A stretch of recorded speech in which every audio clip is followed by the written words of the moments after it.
kulanti waxaan wanaagsan daawadayaal ku soo dhawaada barnaamijka dhabka hadal barnaamijka qaybtan waxaan ku eegaynaa Soomaaliya sida aad ogtihiin ba khamiistii la soo dhaafay magaalada Kismaayo ee xarunta ku meel gaarka ah maamul goboleedka Jubbaland waxa ka dhacday ama ka qabsantay bilowga doorashada Soomaaliya taas oo halkaas lagu doortay ilaa afar senator oo ka tirsan ama ka mid noqonaya baarlamaanka aqalka sare ee Soomaaliya sidoo kale koonfur galbeed shalay magaalada Baydhabo waxa lagu doortay ilaa dhowr xubnood oo ka mid noqonaya baarlamaanka aqalka sare haddii aynu aadno dhinacaas iyo Galmudug waxa ka sharaxan musharaxiin ama siyaasiyiin aad u culculus kuwaas oo la filayo in loolan adag oo dhaxmaraya hase yeeshee madaxda maamul goboleedyada ayaa ah kuwa iyagu go'aan ka gaaraya cidda lagu soo darayo liiska dadka iyagu tartanka uu dhaxmarayo rag culculus siyaasiyiin ayaa ku tartamaya Galmudug waxaana ay kala yihiin madaxweynihii hore ee Galmudug Axmed Ducaale Geelle Xaaf iyo sidoo kale Cabdi Cawaale Qeybdiid labadaas oo u sharaxan hal kursi waana kursiga hadda Cabdi Cawaale Qeybdiid uu ku fadhiyo loolankan adag ayaan fiirin doonaa iyo waliba hadalla ka soo yeeray madaxweynihii hore ee Galmudug Xaaf jamac soo dhawow Soomaaliya doorashadii waa bilaabatay waxa aad looga dhursugayaa hadda Puntland iyo Hirshabeelle iyo Galmudug inay iyagan ku dhawaaqaan liiska xubnaha tartamayaasha aqalka sare bal Galmudug aan fiirin oo meesha hadda aan diirada saarayno sidee looga dareemayaa doorashada Galmudug madaxweynaha Galmudugna isagana culays baa saaran baa la leeyahay بسم الله الرحمن الرحيم marka hore horta waa salaam iyo guud ahaan ummadda Soomaaliyeed meel kasta ay joogaan waxaan leeyahay salaamu alaykum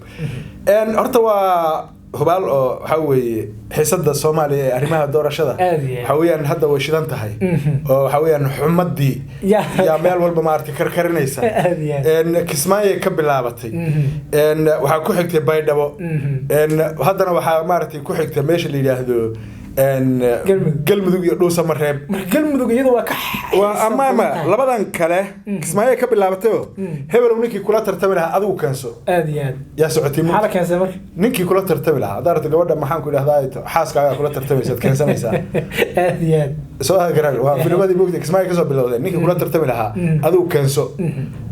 nin walba ninkii la tartami lahaa asaga keensaday qof iyo laba mooyaane okay Baydhabo sidoo kale ka dhacday hebel ninkii kula tartami lahaa keenso ama heblaay qofkii kula tartami lahaa adigu keenso qof waliba marka labadan meelood inta badan waxay ku socotay ninkii wixii ruuxi kula tartami lahaa adigu keenso meesha la yiraahdo Dhuusa Mareeb saama ah iyadu aad waa meesha aadka waxa weeye isha lagu hayo ligliga la isla haystaa ligliga yalla isla haystaa qoladii maxaan ku idhaahdaa filla Soomaaliya fadhidayna waxa ku dhacday inkaar la yiraahdo laba daran mid dooradii bay labadii daran bay kala doorteen marka midkii yar ah doorteen midkii yar ah laba dabba maaragtay laba qori oo shidan yaa loo kala dhiibo labadan qori mid mid labada af iyo dhexdaba uu ka horeeyaa midna labada af ka horeeyaa midna labada af kaliya ka horeeyaa ala waxay dhahay markii labada af ka horeeyaa qabsaday marka kaliya ilaan ka dhaxda xitaa meesha la qabtaa ma jirto marka waxa weeye meesha hadda ay xumadu ka shidan tahay horta waa halkaas marka xaqiiqda laga hadlayana waxa hubaala in maaragtay xaaladda guud ee Galmudug maanta ay maaragtay tahay mid aad iyo aad xiisada siyaasadda iyo abaabulka iyo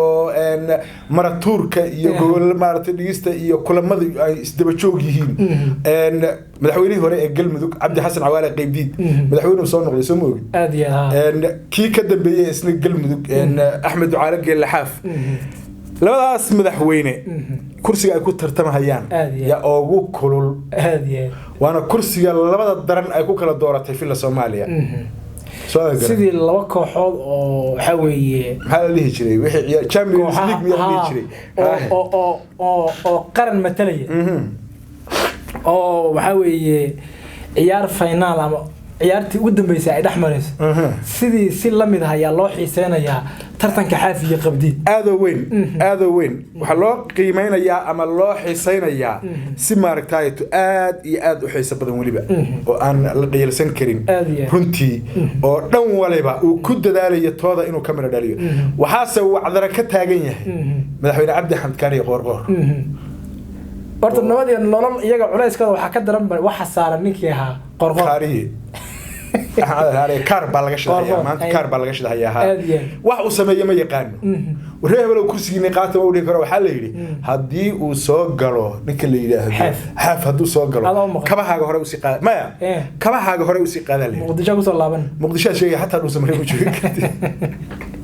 macna maadaama marka isaga uu liiska go'aan gaarayo isagu maadaama liiska go'aan ka gaarayo waxa la yiraahdaa hadii Axmed Ducaale Geelaxaaf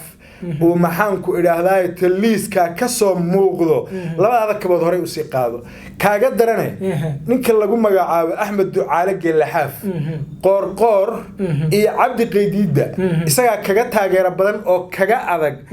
dhuusamareeb magaalada dhuusamareeb markii taageero shacab la yiraahdo waa xaaf markii la yiraahdo baarlamaanka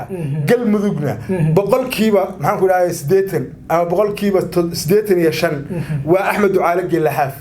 guusha Axmed Ducaale Geelaxaaf banaanka taala dilis lagu daro hadii liiska lagu soo daro ay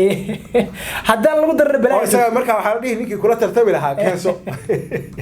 hadii marka aan lagu darin hadii aan lagu darin dama suuragal ma aha balaa joogto Axmed ninkii leeyahay Axmed Cabdi Kaari Qorqor ma dhihi karo maxaan ku iraahdaa jifada waa kursigan uu ka dhaxeeyo koonfurta maartay gaalkacyo ama koonfurta gobolka mudug waa jifo weeyaan jifada oo ka dhaxeeyo iyada laba jifo si kala ah Soomaaliduna de waxbay wax ku si kala qaybsataa moogtahay ninka la yiraahdo marka xaaf farsamo kale waa laga adkaan karaa iyo waxyaalo kale laakiin kuguma soo darayno oo liiskii baan ka reebnay lama dhihi karo sababtoo ah qolada qaybta uu ka soo jeeda Axmed Ducaale Geelaxaaf waxay si fudud ku dhihi karaanba maxaa ku qoladana Axmed ninkii leeyahay Cabdi Qeydiidna buu ku soo fadhiyay aad yaad oo kursigu dhaxal ma aha 4 sano fadhiyay oo 4 sano soo fadhiyay ra'iisul wasaarihii dalka Soomaaliyana waa Maxamed Xuseen Rooble marka waxa weeye waa wax kala weeyaan si marka loo dhaho waa la reebay meesha kuma jirto haba yaraatee marka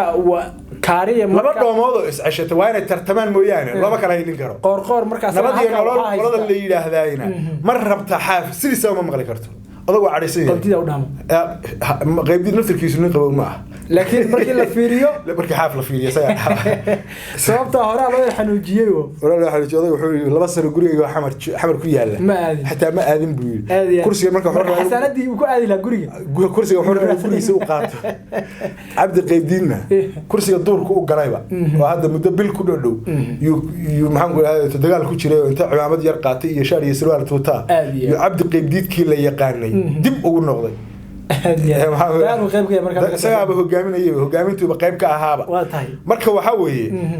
waa de xaafna waxa weeye nin kasto Soomaaliyo waa ninku ka subxaanaleysta weey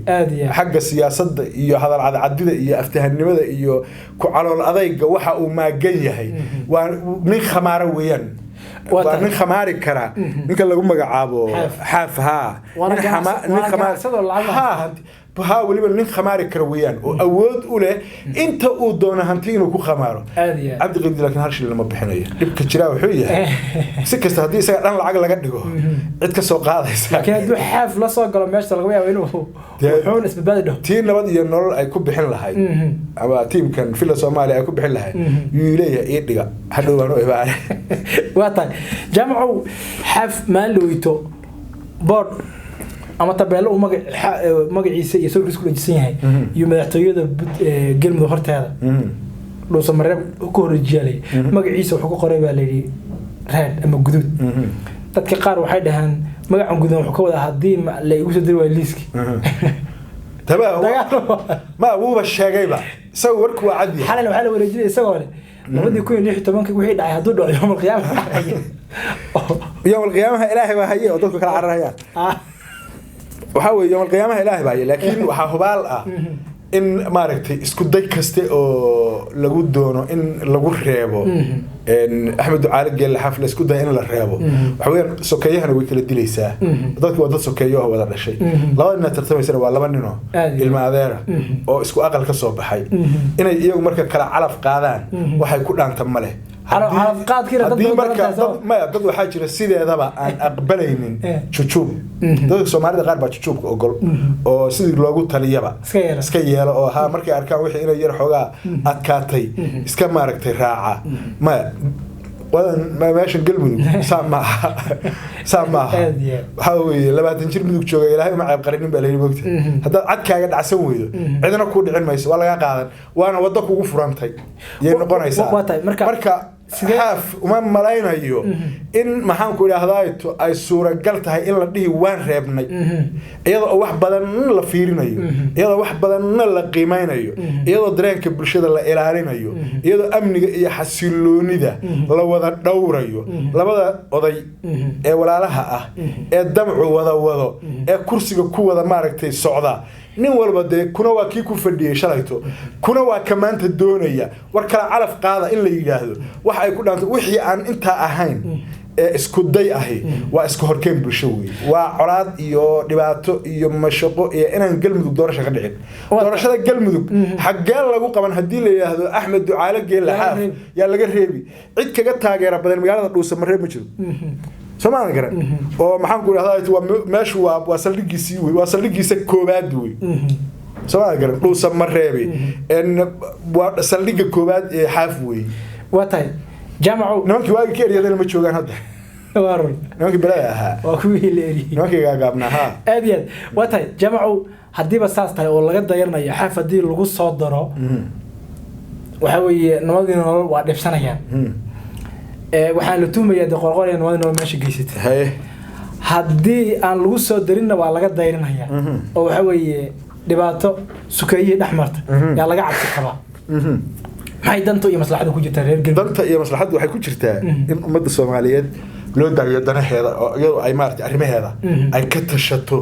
oo beelahan iyo bulshadan xeer bay leeyihiin dhaqan bay leeyihiin aragti bay leeyihiin iyaga u gaara oo maxaan ku dadkan raalli ahaadaan leenahay xogaa corona ma aha waa hargab ha waxaan leenahay marka bulshada waxa ku haboon in loo daayo iyaga rabitaankooda oo iyagu cid ay rabaan beeshu ay doorato kadibna baarlamaanka galmudug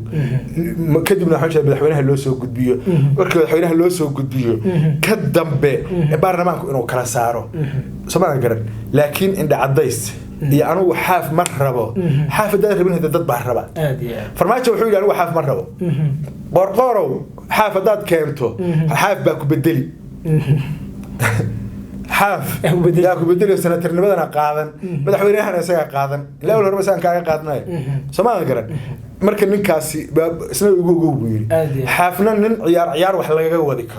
ما أها أو نكاسو تاجم وي سماه قرن سو قريه سو تنشلت وي روس مرهب وحلينا مركا وذا سجنا إن وحول بق حق odaytinimada iyo nabadoon oday Soomaaliyeed oo wax badan xeeriya inaad tahay baan ognahay oo ka warqabnaa oday Cabdi Xasan Cawaale qeydiisayna sidoo kale 4 sano waa ku soo fadhiday meesha kursigana adigu ma lihid Cabdi qeydiid wuxuu yar maartay istusay mataqaana kursigana anigu hadda Cabdi qeydiid waxaan u aqaanaa ra'iisul wasaaraha Soomaaliya moogta kursiga isaga iyo Roble way ku wada fadhiyaan Roble uu ku magacaaban yahay Cabdi qeydiidna uu ku taliyaa markaas aad kugu filan had wiilka adeerka u tahay aad kula fadhidee adeer gacalisa ka ma aragtay ka iska sii joog xogaana kan iska oo xaaf u dhaaf ha hadee waa moogtahay wax waliba waqti bay leeyihiin moogtahay waqtigaaga waa soo qaadatay kursiga ummaddu ka dhaxaya hadii kale si odaytinimo ah oo Soomaalinimo ah oo maxaan ku idhaahdaa to de mas'uuliyad ay ka muuqato aqbal in lagu la tartamo oo fursadaha yar yarka ah aad haysato ee dhinaca ra'iisul wasaaraha ma aragtay to ha ku isku dayin in aad wax ku maartay muqooniso inaad wax ku waan ognahay farmaajo adiga iyo ninka la yiraahdo xaaf isku mid baad u tihiin labadooda hadday tiisa tahay midkoodna ma soo galeen midkoodna xitaa ma neefsadeen bal iska daa inay talada dalka Soomaaliya wax ku yeeshaan oo ay soo galaan oo ay maaragtay to siyaasadda ka sii mid ahaadaan labadaba neeftu ka xil lahaa farmaajo duu awoodo laakiin nasiib darro ma awoodo sidaa marka ay tahay qofka halka idin jooga aan labadiin midna idin rabin oo maxaan ku aad u siman tihiin ha kala xigsanina labadiinu si walaaltinimo iyo gobonimo ku jirto u tartama oo kiini soo baxaba waa kii kale ahaayar hawsha ha qabto waa tahay jaamaco maadaama labadooduba hadda nabadii nolol aysan u roonayn oo tiri waxoogaa hadda markii la fiiriyo waxa weeye qaybdiid baa yar roon oo nabadii maanta ay qaadan lahayd ma dhici kartaa nabadii nolol in ay musharax saddexaad ku soo darto si loo wada dhexfaysto waa iska suuragal laakiin ma muuqato waxa weeye koonfurta gaalkacyo ama koonfurta mudug beeshu waxa weeye dhinac bay u badatay labada nin bay kala maaragtay iyo kala taageersan tahay Soomaaliya garan labada nin ay kala taageersan tahayna de waa laba oday oo labaduba galmudug soo maamulay labaduba deegaanka micno weyn ugu fadhiya labaduba galmudug oo dhan qiimo weyn ugu fadhiya weeyaan Axmed Ducaale Geelaxaaf galmudug marka xaqiiqda laga hadlayo ninka isu keenay weey ninka isu keenay ee dhuusa mareeb iyo cadaado iyo gaalkacyo iyo hobyo iyo meel walba cagta mariyay ee ilaa iyo xad isku soo dumay ee nabadeynta iyo wada shaqeynta iyo odaynimada ka dhaxwada iyadoo inta dagaal lagu wado oo madaxweyne kale laga garab sameeyay oo liyaado muxuu ahaa maxay tima kala jeex miyaa wax noocaas maya adu mid baa laga garab sameeyay oo maxaan ku dhahay to leeyahay isla madaxweynaha tahay qorqor ay maartay to ay isla socdeen marka dagaal baa waligiiba ku socday maalinkii uu meesha fadhiistay ilaa iyo maalinkii laga qaaday ilaa iyo gudin laba looga daba tagay waxa weeye dagaal baa ku socday oday marka waxa weeye laakiin waa oday garanaya maamul yaqaan oo siyaasadda Soomaaliya inkastoo uu isagu siyaasi ahayn haddana waa oday siyaasadda Soomaaliya fahansan qaabka maartay loo jiro oday fahansan weey waan oday ruucada ah cadkiisa dhacsan karo oo aan cidina waxba ka wadi karin isaga filla Soomaaliya waxyaabaha dhaxmaray waad ogeeyo inta la sugu tago maartay villa Soomaaliya markii la sugu tago inta wax la isu sheegay laga soo tagiyo mar alaali markuu soo baxo dhigi waxaan ku hadlahay shalayto markaan saaraha maxbuus baan iska ahayo kuma jirin waxa oday fahmi kara weeyaan meelaha wax u socdaan haddana waxa weeyaan ma aha nin ay maxaan ku dhahay waxa la isku dayaa awood iyo farsamo maartay nidaam dawliya in maartay lagu caburiyo oo ciidan loo adeegsado oo la yir maartay xogaa loo caga jugleeyo yaa la isku dayaa taana waxaad moodaa inayna hadda xilligeedii aysan ahayn nin maxaan ku dhaahdaa to khayrsanaya qoorqoorna ma aha isaga iyo Cabdi Qaybdiidna haddaan loo kala hiilinin ta waa laba nin wax walba ahayd ta aqli isugu yimaadaan oo malayn maayo midkoodna maanta inuu ku talini cidu ha kala dhimato aadiya malayn maayo midkoodna inuu ku talini kursi ninka ku fadhiista aan la ogeyn inta uu ku fadhii doono iyo nin ku guuleysan aan la ogeyn reerku ha ku kala dhinto oo ha isku naco oo ha la isku maartay canjarafeeyo malayn maayo midkoodna inuu ku talinayo laakiin Cabdi Qaybdiid fursada u muuqda oo uu kaga faa'iideysanaya fursada u muuqda oo uu kaga faa'iideysan deewana askari moogtay Cabdi Qaybdiid askarta inta badan say u joogaan waxa uu ku soo neefsan askarinimadii moogtay isku day ma loo dhaweeyay soo tuuta xira ma argay marka waxa weeyaan inta askarinimada ana waxa weeyaan in si shaqeynaysa ma aha oo meeshii waxa weeye odayaashii dhaqanka iyo hogaamintii beesha oo dhan baa joogta hogaaminta beeshuna waxa weeye labadan oday waxay awoodaan inay dhahaan labadiinuba na dhaaf idima warmano mid kale keensanaynaaba daahir cali soo keensadaan aad buu maasan yahay waa hagaag daawadayaal qodobkan intaas ayaan ku soo gabagabaynaynaa tan iyo kulan dambe waxaan idinku dhaafaynaa sidaas iyo nabadgelyo